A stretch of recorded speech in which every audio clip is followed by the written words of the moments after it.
having no real value, marked by fertility, effectualness, having or showing undue and excessive pride in one's appearance or achievements. Right. Vain is just a lot of pride. It's empty pride. It has no power. It's looking for respect and knowledge, which it should have because of it's a dry tree, so to speak, or it's empty. You know, it's like a lot of people will wear their pride on their back. Got on a pair of gaiters, some nice slacks. Woman got on a nice dress, and that make you. Then you have a vain idea of who you are, because clothing or different things have to make you. You should look at those clothes and say they're nothing unless they're on my back. Then we're talking about a different thing. But if clothes make you, and you are, and that's what you look at, then you go back to where you lay your head at, and it's a hellhole, so to speak. You got things backwards because you know what you have or your worth about yourself is on your back, and that's vain thinking, it's vain thought process, and it'll cause you to lose a lot because you go all out after these things. Like simply like you need to get somewhere. And it's a possibility you get a car for $250, but you buy a pair of Jordans. And you still got to get on the bus. You're just on the bus with some nice tennis shoes on. Still going through the same process. Then that same $250 on a little ride and piece it together and get where you have to get on your own time. And not only that, you don't have to worry about them robbers telling you get out of them shoes on the bus stop. But they will.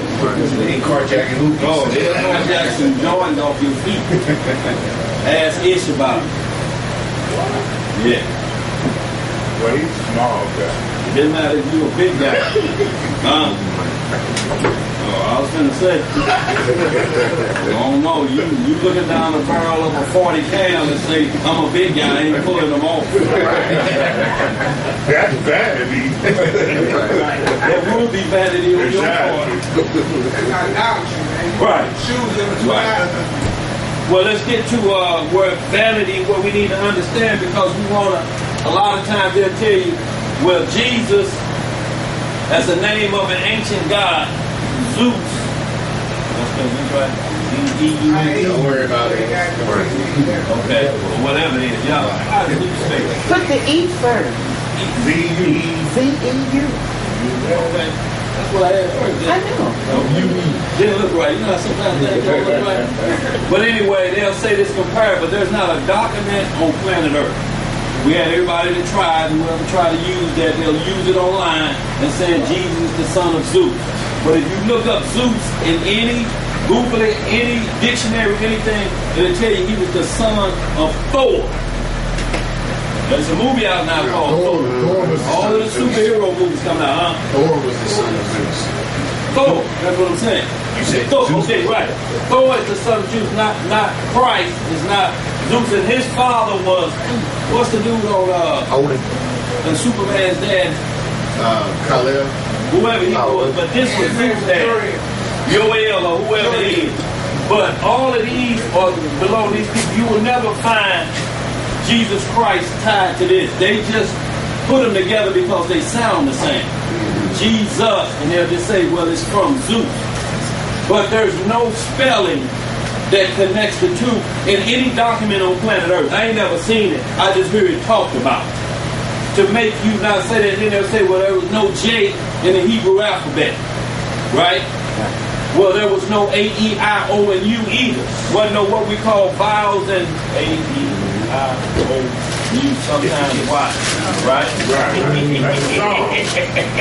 Well, it was Y in there, but it was no vowels in the Hebrew alphabet. So if there's no Y, pronounce Yeshua without that. And then, now pronounce. See, so what we got is a pronunciation. These letters wasn't in there either, so you wouldn't know how to pronounce it then anyway. Or Yahweh, without the vowels and consonants, it would be hard to pronounce it because that's why they wouldn't speak. It was just YWHW, right? So how do you pronounce that? Unless you know it beforehand, you're pronouncing it with the vowel.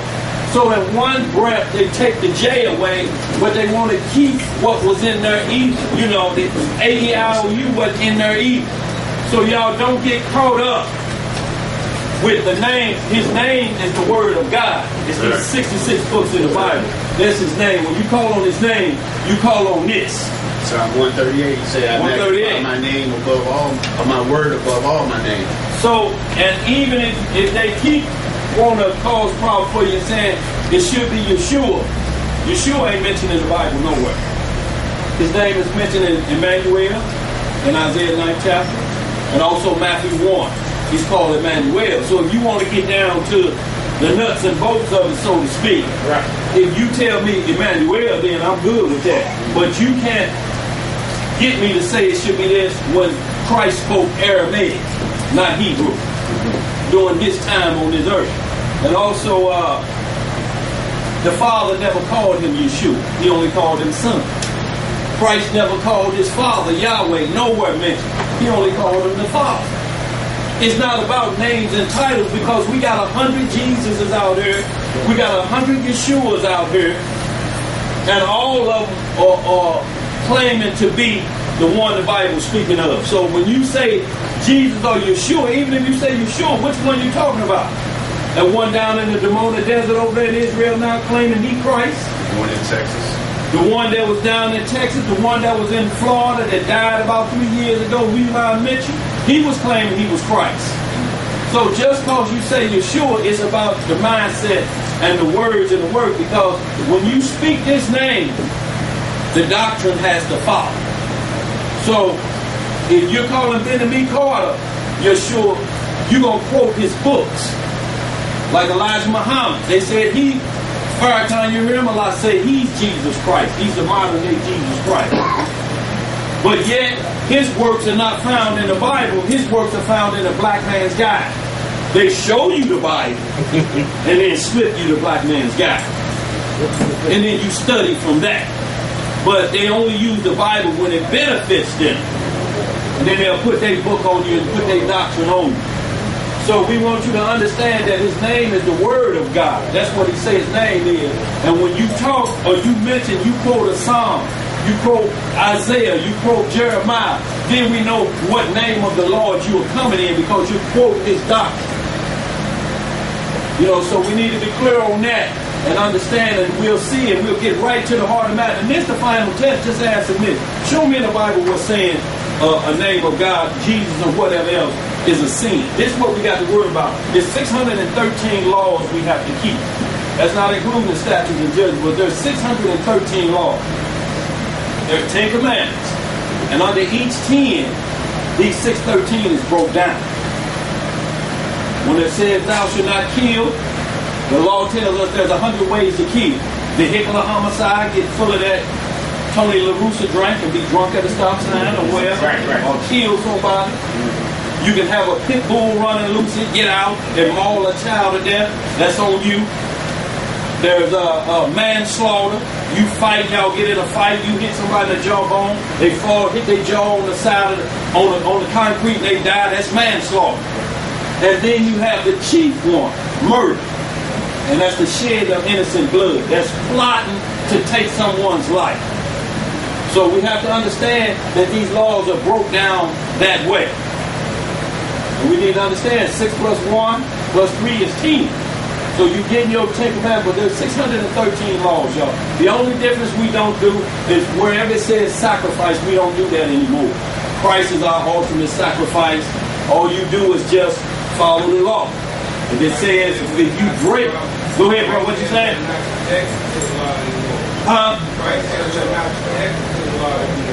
Subjected to the law under the order of Aaron. What we're talking about, Moses brought the priestly law in. That was our schoolmaster. That schooled us to get us in shape for understanding when Christ would bring in a conscious law.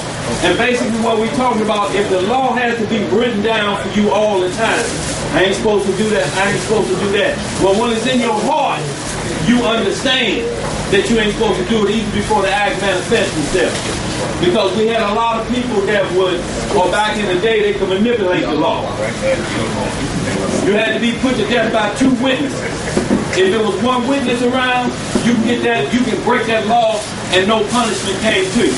It would come to you on Judgment Day, but there was no man that could accuse you because it ain't 2 witnesses. Perfect example when Christ brought grace in, when they brought him the woman that was caught in adultery. And they say, we caught her in the very act. Moses told us under the law of Aaron, or the priest law back then, we supposed to stone her to death. Christ bent down and started writing in the dirt. He said, well, let him who without sin cast the first stone. Don't put her to death. When he looked up, everybody was gone except the woman. And he said, where everybody at that accused? She said, nobody. He said, well, go and sin no more. I don't accuse you either. Because Christ is one witness as well. And he was still under the law of Aaron until he was crucified and took over. Hold on a second, James. So the main thing was that what Christ was showing him is that all of those who accused the woman and had rocks ready to hit in the head, when they say we caught her in the very act, but nowhere written is the man right there that I caught you with. So the law say both of them should be put to death. How you gonna catch her and not catch him, and he ain't there either to get a rock thrown upside his head? So we have to understand that one of them with the rock probably was the one that they caught. You know, so Christ brought that in, that we understand it from that perspective. We are not under the order of Aaron, or what I mean, like paying tithes and sacrificing goats and bulls. See, tithing is still, tithing was under the law of the priests, under Aaron and Moses. Now we are under Christ's order, which is called a free will offering. You're not commanded to give anything. You can give 10%, you can give 100% if you want to, but you can't be commanded under this new order. Now, the preachers tomorrow tell you that we are no longer under the law, but then they run back to Malachi 3:8 on it, right, which is in the Old Testament, which say, you know, will a man rob God? And they scare you into paying tithes, which is extortion. Now, in one breath they say it's done away with, and the next breath to get money out of you, they run back to it. So now we don't play the flip-flop game around here. I agree with that. But with, could you hit that Corinthians on about the head covering when you get a shot? Yeah, we get that. We get right into that. We'll move down the line. I'm going to hit a few of these subtopics. Again, our topic today is off the cover. We're talking about these worthless, vain sacrifices. It was a great documentary on National Geographic last night on the Hindu religion, where they follow this bloodthirsty god, and they have these rooster fights and just cutting the necks. Santeria. It was bloodthirsty, and it was vain. They believe in reincarnation, and they raise the hen up and feed it well, because they believe if the hen died, it comes back and treat them better in the next life. Another vain custom, you know. It was just the hen gonna come back and show favor on them. No, it's gonna come back as something. Well, I'll tell you what, that he ain't get down in these parts on the come back. And it was just terrible. No, just like over in India, the cow is sacred. That's where the term holy cow came from. You hear the announcer for the club, holy cow.